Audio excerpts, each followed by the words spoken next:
Donc dans les vidéos précédentes concernant les objets de type série sous Pandas, sous Pandas, je vous ai montré comment on pouvait faire une sélection en utilisant les lignes. Alors je ne vais pas montrer ici puisque là en fait c'est un data frame, donc je vais plutôt relancer une série là. Et là, pour le moment, la première chose que je vous ai fait, c'est comment on pouvait sélectionner des valeurs dans une série en fonction de son index. Et je vous ai dit que vous pouvez le faire soit avec lock, pour lock, le système lock, c'est .lock crochet, et vous mettez dedans le label, ou alors ce que vous pouvez faire, c'est iLock, et là, cette fois-ci, vous n'appelez pas le label, mais les index. Donc ça, je pense que vous avez compris.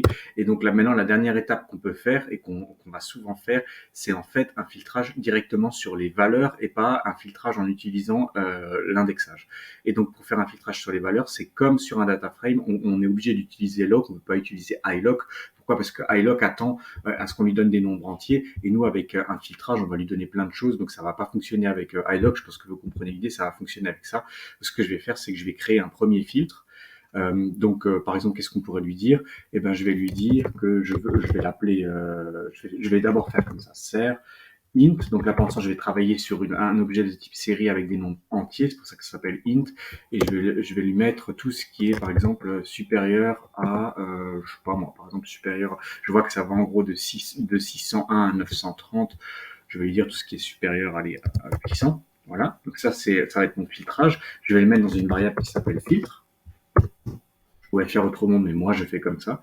Voilà, je l'ai exécuté, donc il l'a stocké, et ce filtre-là, je vais le mettre là-dedans avec la méthode .lock. C'est comme pour les data frames, quand vous voulez faire un filtrage, vous appelez .lock. On pourrait le faire sans le .lock, ça fonctionne, mais j'ai expliqué dans d'autres vidéos pourquoi moi je n'utilise pas le .lock, et on va rester le plus... Il y a tellement de possibilités avec Pandas, mais aussi tellement alors de possibilités de se perdre, qu'on va faire le même système qu'avec les data frames. Avec les data frames, quand on veut faire un filtrage, on fait .lock, parce que juste les crochets, c'est pas pour ça.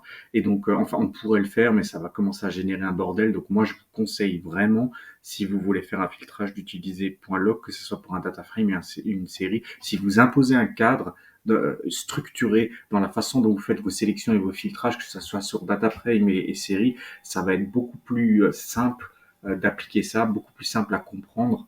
Je vous montre qu'il y a différentes versions, c'est uniquement parce qu'en fait, si vous allez être amené à regarder du code de quelqu'un d'autre, il y a des personnes qui n'utilisent pas de cadre, et un coup ils utilisent pour faire un filtrage un système avec les crochets, des fois avec lock, des fois avec iLock, des fois sans, des fois avec. Enfin voilà, ils sont pas structurés. Je trouve que c'est pas bien de faire comme ça. Donc moi je vous propose la structure que je me suis imposée. Vous pouvez créer la vôtre aussi, mais c'est important après de toujours être assez rigide dans son fonctionnement pour que on comprenne assez rapidement quand on regarde son code des mois plus tard. Vous ouvrez votre Jupyter Notebook 6 mois plus tard, si vous avez toujours les mêmes méthodologies pour appliquer des filtrages, des manipulations de données et tout, ça va être très rapide pour comprendre. Je vous conseille de faire ça dès le début. Et donc maintenant, je vais faire ça. Et qu'est-ce qu'il m'a fait? Il m'a bien fait un filtrage. Je lui ai dit filtre. Je lui ai dit tu prends le nom de ma série et tout ce qui est supérieur à 800, et je lui ai appliqué ce filtre dedans. Dans un data frame, en général, ce qu'on fait, c'est on appelle le nom du data frame et on applique un filtrage sur une colonne. Mais là, comme il n'y a pas de colonne sur série, ben, vous le faites directement sur la série, et ça marche de la même manière que sur un data frame. Il en reste 1 minute, donc j'aurai le temps de vous le faire. On va dire filtre 1, je veux ça, et maintenant je vais faire un filtre 2. Par exemple, filtre 2, et ben je veux que ça soit inférieur à, par exemple, 850.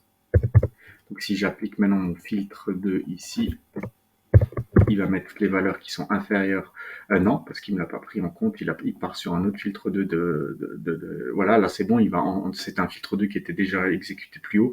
Et maintenant, je peux lui faire un filtre complet, et je vais lui dire que mon filtre complet, eh ben, c'est mon filtre 1. Si vous comprenez pas ça, c'est que vous n'avez pas forcément à regarder des vidéos d'avant sur le data frame, et ça fonctionne exactement comme sur un data frame.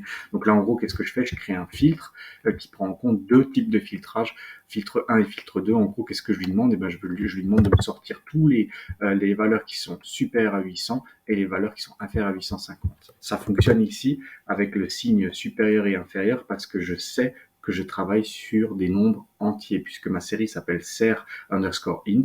Et je vais vous montrer dans d'autres vidéos qu'on ne peut pas faire ça forcément si on n'a pas de valeur numérique, on va dire. Mais là, ça fonctionne.